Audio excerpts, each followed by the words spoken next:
राज्य सरकार कृषि आधारित उद्योगों और रोजगार को दे रही प्रोत्साहन। कृषि मंत्री ने गिनाई 2 वर्ष की उपलब्धियां।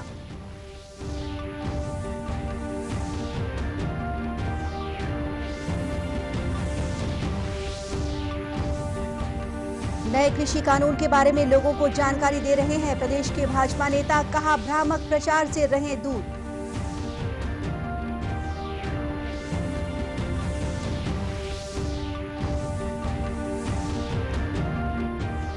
मुख्यमंत्री ने सूरजपुर जिले के भैयाथान और बिहारपुर को नया तहसील बनाने की घोषणा की।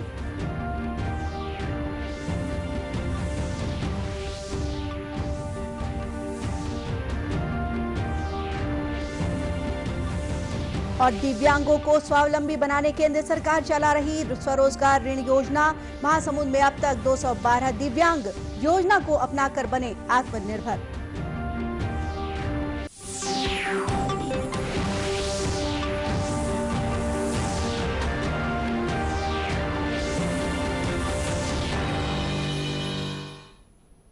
नमस्कार, आप देख रहे हैं दूरदर्शन समाचार। मैं हूं गोपा सान्याल। अब समाचार विस्तार से। प्रदेश सरकार के 2 साल के कामकाज का ब्यौरा देते हुए कृषि मंत्री रविंद्र चौबे ने कहा कि राज्य सरकार कृषि आधारित अर्थव्यवस्था को अपनाकर विकास का काम कर रही है। आज रायपुर में पत्रकार वार्ता को संबोधित करते हुए श्री चौबे ने कहा कि उनकी सरकार कृषि पर आधारित उद्योगों और रोजगार के अवसरों को प्रोत्साहन दे रही है। उन्होंने बताया कि प्रदेश सरकार मछली पालन और लाख उत्पादन को भी कृषि का दर्जा दे रही है। श्री चौबे ने सरकार की उपलब्धियां गिनाते हुए कहा कि प्रदेश में 6 जगह बायो एथेनॉल संयंत्र लगाने के लिए उद्योग समूहों के साथ करार किया गया है। प्रदेश के 17 लाख किसानों के 244 करोड़ रुपए के सिंचाई कर्ज माफ किए गए हैं। उन्होंने कहा कि राज्य सरकार की महत्वाकांक्षी योजना नरवा, गरवा, घुरवा और बाड़ी भी सफलतापूर्वक संचालित की जा रही है। इस योजना के जरिए किसानों की आर्थिक स्थिति सुधरी है। गोठान का मतलब गोधन का विकास और वर्मी कंपोस्ट, नरवा का मतलब वाटर कंजर्वेशन, और छत्तीसगढ़ में लगभग 1028 नालों का संधारण का काम हमारा लगभग पूर्णता की ओर है। और सौभाग्य से इस कार्यक्रम को केंद्र सरकार ने नेशनल वाटर अवार्ड से बिलासपुर और सूरजपुर जिले को सम्मानित किया है।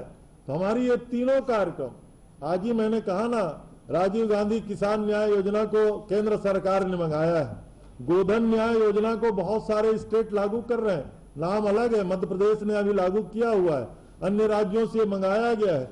नरवा के भी कार्यक्रम को अन्य राज्यों, केंद्र सरकार ने इसकी प्रशंसा की है। तो जो बातें होती ना, नरवा, गरवा, घुरवा, बाड़ी, ये बहुत सफलतापूर्वक चलाए जा रहे हैं। कृषि मंत्री ने कहा कि राज्य सरकार ने सार्वजनिक वितरण प्रणाली को सार्वभौमिक करते हुए अमीर और गरीब सभी को रियायती दरों पर खाद्यान्न उपलब्ध कराने की शुरुआत की है। महत्वपूर्ण योजना 2 वर्षों की पीडीएस प्रणाली को सार्वभौम पीडीएस बनाया गया है। छत्तीसगढ़ में लगभग सभी गरीब और अमीर परिवारों को खाद्यान्न की व्यवस्था सुनिश्चित करने के लिए निर्णय लिया गया है। और इसके तहत छत्तीसगढ़ में 2 अक्टूबर से सार्वभौम पीडीएस का क्रियान्वयन किया गया है। आपको सुनकर खुशी होगी कि 97% जनसंख्या को, पॉपुलेशन का 97% इससे कवर किया गया है।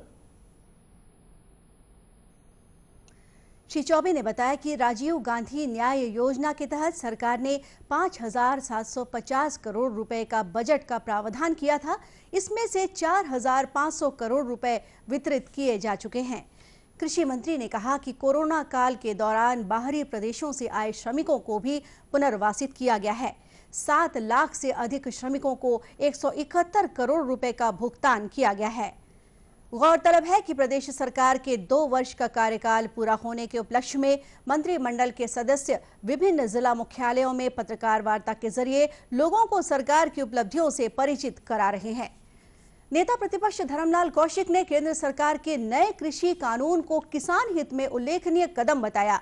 दूरदर्शन समाचार से चर्चा करते हुए श्री कौशिक ने कहा कि नए मंडी एक्ट से किसानों को किसी तरह का कोई नुकसान नहीं है। उन्होंने कहा कि चूंकि सभी फसलों के लिए न्यूनतम समर्थन मूल्य तय नहीं है, इसलिए किसानों में इसे लेकर भ्रम फैलाया जा रहा है। कृषि बिल आए हैं, वास्तविक में मोदी जी को मैं सबसे पहले तो बधाई देना चाहता हूँ कि जिस प्रकार से कानूनों के शिकंजे में हमारे किसान जकड़े रहे और उसके कारण लगातार किसानों की स्थिति खराब होती रही। ये 3 बिल जो लेकर के आए हैं उसका मुख्य ये है कि किसान को उस कानून शिकंजे से मुक्त करना, कि उनके अनाज का उनको सही उपज का दाम मिल सके। उनके जो एक बंदिश लगाई गई थी कि दूसरे जगह जाके बेच नहीं सकते, उससे उसको मुक्त किया गया कि ऑल इंडिया कहीं पर भी, प्रदेश में कहीं पर भी जहां अच्छा रेट मिले अपने उपज को बेचे। वहीं बिलासपुर के सांसद और भाजपा नेता अरुण साव ने कहा कि केंद्रीय कृषि कानून पास होने से किसानों को अपनी उपज बेचने की आजादी मिली है। संविदा पर खेती को कानूनी आधार देकर कृषि को उद्योग का दर्जा, कृषि को लाभदायक बनाने का काम इसके माध्यम से हुआ है। इससे निजी निवेश आएगा और न केवल उन्नत ढंग से खेती होगी, बल्कि किसानों को उनके उपज का वाजिब दाम मिल सकेगा। इस कानून में किसानों को कीमत पर भी संरक्षण प्राप्त होगा। वहीं कृषि कानून के समर्थन में भाजपा नेता नारायण चंदेल ने बिलासपुर में पत्रकार वार्ता ली, जिसमें उन्होंने कानून के समर्थन में बिंदुवार तथ्य रखे। साथ ही उन्होंने कहा कि उनकी पार्टी आगामी 3 दिनों में प्रदेश के करीब 400 धान खरीदी केंद्रों पर किसान चौपाल का आयोजन करेगी। इसके अलावा रायगढ़, कबीरधाम और महासमुंद में किसान महापंचायत का आयोजन किया जाएगा। मुख्यमंत्री भूपेश बघेल ने अंबिकापुर में 635 करोड़ 88 लाख रुपए की लागत से बनने वाले विभिन्न निर्माण कार्यों का लोकार्पण और भूमि पूजन किया। उन्होंने सूरजपुर में जनसभा को संबोधित करते हुए भैया थान और बिहारपुर को तहसील बनाने की घोषणा की। मुख्यमंत्री ने जिन कार्यों का भूमि पूजन किया उनमें 82 करोड़ रुपए की लागत का अंबिकापुर दरिमा नवानगर के 36 किलोमीटर सड़क और 43 करोड़ रुपए की लागत से अंबिकापुर दरिमा मार्ग का उन्नयन शामिल है। मुख्यमंत्री ने लगभग 26 करोड़ रुपए की लागत से 124 बसाहटों में सौर ऊर्जा आधारित नल जल योजना का भूमि पूजन किया। उन्होंने 50 लाख रुपए की लागत से निर्मित लखनपुर थाना भवन और जिले के 4 मार्गों पर करीब 8 करोड़ रुपए की लागत से बने 4 पुलों का लोकार्पण किया। इस मौके पर श्री बघेल ने सूरजपुर जिले को नरवा, गरवा, घुरवा और बाड़ी योजना के तहत भू जल संरक्षण के कार्य में पहला स्थान और झिलमिली थाना को देश के उत्कृष्ट थानों में 4था स्थान प्राप्त करने पर बधाई दी। खबरों का सिलसिला आगे भी जारी रखेंगे। फिलहाल वक्त है एक छोटे से ब्रेक का।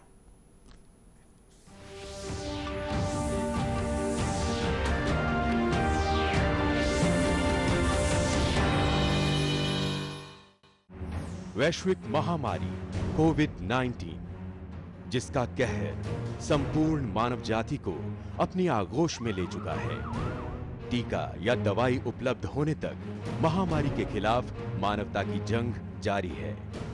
अब जब अनलॉक 5 के तहत लगभग सारा देश खुल गया है, तब और भी आवश्यक है कि हम सतर्क रहें। ऐसे में सबसे जरूरी है समझदारी और बचाव।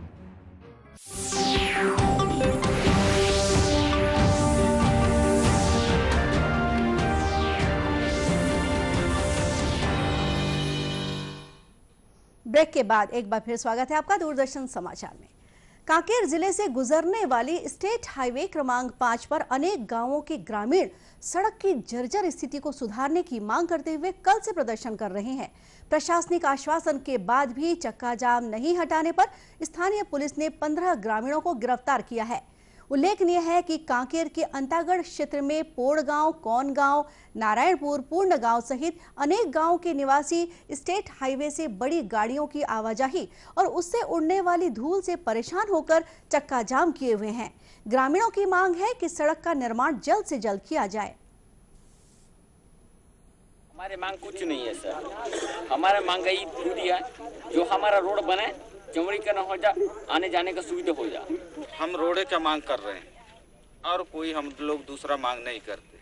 हम लोग धूल खा रहे हैं, इसलिए हम लोग बोल रहे हैं कि रोड बनाओ और गाड़ी चलाएं। इस बीच अंतागढ़ थाना प्रभारी नितिन तिवारी ने बताया कि प्रशासनिक स्तर पर 1 सप्ताह के भीतर सड़क निर्माण का काम शुरू करने का आश्वासन दिया गया है। इसके बावजूद भी ग्रामीण चक्का जाम वापस लेने को तैयार नहीं है। कोड़गांव के जो ग्रामीण हैं वो धरना पे बैठे हुए हैं। सर क्या बात है, क्यों है धरना पे? वो ग्रामीणों की मांग रही है कि कोड़गांव से मासनगर और आगे टेम्पू पानी तक पक्की सड़क बनाई जाए, जिसके लिए आज हम लोगों ने एसडीएम साहब, तहसीलदार महोदय, डिप्टी कलेक्टर साहब यहाँ आए हुए थे और पीएमजीएसवाई के भी आए हुए थे, जिन्होंने ग्रामीणों को लिखित में आश्वासन दिया कि अगले 1 सप्ताह के भीतर यहाँ पे रोड निर्माण का कार्य चालू हो जाएगा। इसके बाद ग्रामीणों ने ग्रामीणों की मांग को पूरा करने के बावजूद ग्रामीण अभी तक उठे नहीं है। गौरतलब है कि 32 घंटे तक लगातार चक्का जाम किया गया। अभी खबर मिली है कि अब से कुछ देर पहले ग्रामीणों ने चक्का जाम वापस ले लिया है। चक्का जाम के कारण कौन गांव से नारायणपुर और पूर्ण गांव से भानु प्रतापपुर जाने वाली सड़कों में वाहनों की लंबी कतारें लगी हुई थी, जिससे लोगों को काफी परेशानी हो रही थी। केंद्र सरकार सभी वर्गों के विकास को ध्यान में रखकर अनेक योजनाएं चला रही है। उन्हीं में से दिव्यांग स्वरोजगार ऋण योजना भी एक महत्वपूर्ण योजना है, जिससे दिव्यांगों को आर्थिक रूप से स्वावलंबी बनाकर मुख्य धारा में शामिल किया गया है। महासमुंद जिले में भी इस योजना को सफलतापूर्वक लागू किया गया है। यहाँ के पिथौरा विकासखंड के लाखागढ़ निवासी श्रवण बाधित भागेश्वर गजेंद्र की कहानी भी इस बात को साबित करती है कि योजना के जरिए किस तरह आप सफल हो सकते हैं। पिता की मौत के बाद भागेश्वर आर्थिक रूप से कमजोर हो गया था, लेकिन समाज कल्याण विभाग के जरिए स्वरोजगार ऋण से उसने ऑटो पार्ट्स इकाई की स्थापना की और 4 अन्य बेरोजगारों को भी रोजगार मुहैया कराया। भागेश्वर के बड़े भाई देव नारायण ने बताया कि भागेश्वर अपनी सभी आर्थिक और सामाजिक जिम्मेदारियों को सफलतापूर्वक निभा पा रहा है। उन्होंने सभी लोगों से अपील की है कि वे सरकारी योजनाओं का लाभ लें और आत्मनिर्भर बने। योजना को लेने से पहले हमारी आर्थिक स्थिति काफ़ी ख़राब थी। हम लोग काम करते थे, हमारे पास टूल्स वगैरह की बहुत सारी कमियां थी और पार्ट्स हमको उपलब्ध नहीं हो पाता था।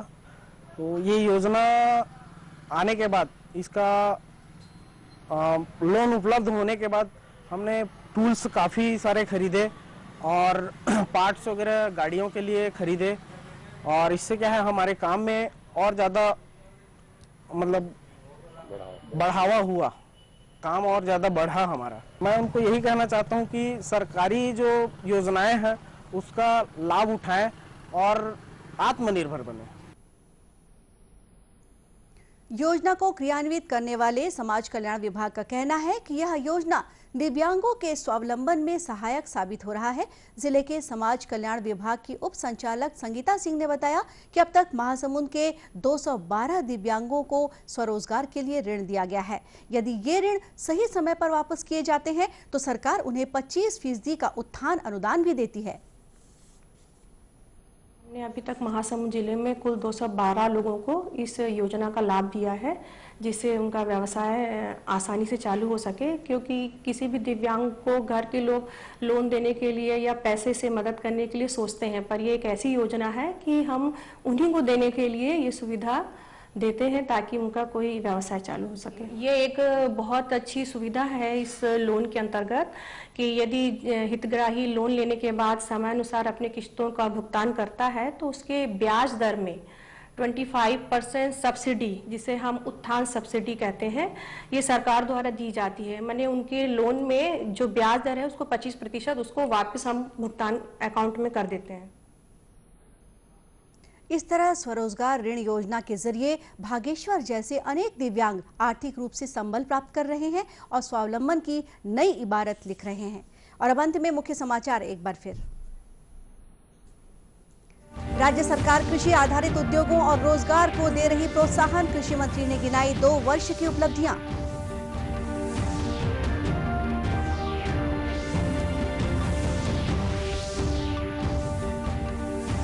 नए कृषि कानून के बारे में लोगों को जानकारी दे रहे हैं प्रदेश के भाजपा नेता, कहा भ्रामक प्रचार से रहें दूर।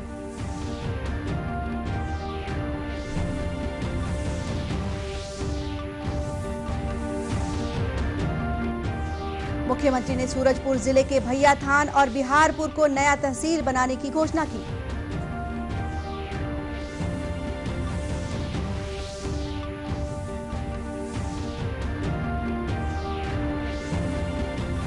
और दिव्यांगों को स्वावलंबी बनाने केंद्र सरकार चला रही है स्वरोजगार ऋण योजना। महासमुंद में अब तक 212 दिव्यांग योजना को अपनाकर बने आत्मनिर्भर।